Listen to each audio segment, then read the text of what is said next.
കണ്ണൂർ തലശ്ശേരിയിൽ നിന്ന് 185 gram MDMA പിടികൂടി. വിൽപ്പനയ്ക്കായി മിഠായി കടലാസിൽ പൊതിഞ്ഞ നിലയിലാണ് MDMA സൂക്ഷിച്ചിരിക്കുന്നത്.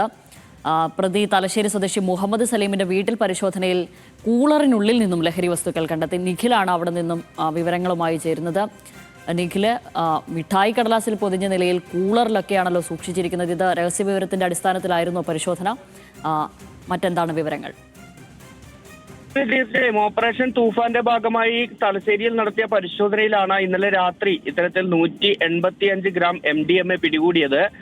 നമ്മൾ മനസ്സിലാക്കുന്നതനുസരിച്ച് ഈ പെട്ടെന്ന് പിടിക്കപ്പെടാതിരിക്കാനാണ് മിഠായി കവറുകളിൽ ഈ MDMA ചെറിയ ചെറിയ അളവുകളിൽ പൊതിഞ്ഞ് സൂക്ഷിച്ചിട്ടുണ്ടായിരുന്നത്. ഇതാണ് ഇയാൾ വിൽപ്പനയ്ക്ക് ഉപയോഗിച്ചിരുന്നത്. ഈ പാക്കറ്റുകൾ ആക്കുന്നതിന് വേണ്ടി സ്വന്തം വീട്ടിലെ കൂളറിനകത്ത് സൂക്ഷിച്ചു വെച്ച MDMAയും ഈ ഇന്നലെ ഡാൻസ് ഓഫും പോലീസും നടത്തിയ പരിശോധനയിൽ പിടിച്ചെടുക്കുന്ന സാഹചര്യമുണ്ടായി.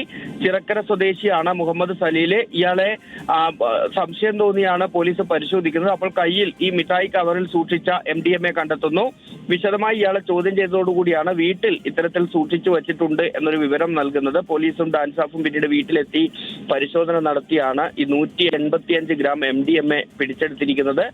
വലിയ അളവിലുള്ള MDMA ആണ് പിടിച്ചെടുത്തത് എന്നതുകൊണ്ട് തന്നെ NDPS ഉൾപ്പെടെയുള്ള വകുപ്പുകൾ പ്രകാരമുള്ള കേസും തുടർ നടപടികളുമായി മുന്നോട്ട് പോവുകയാണ്. ശരി നിഖിൽ.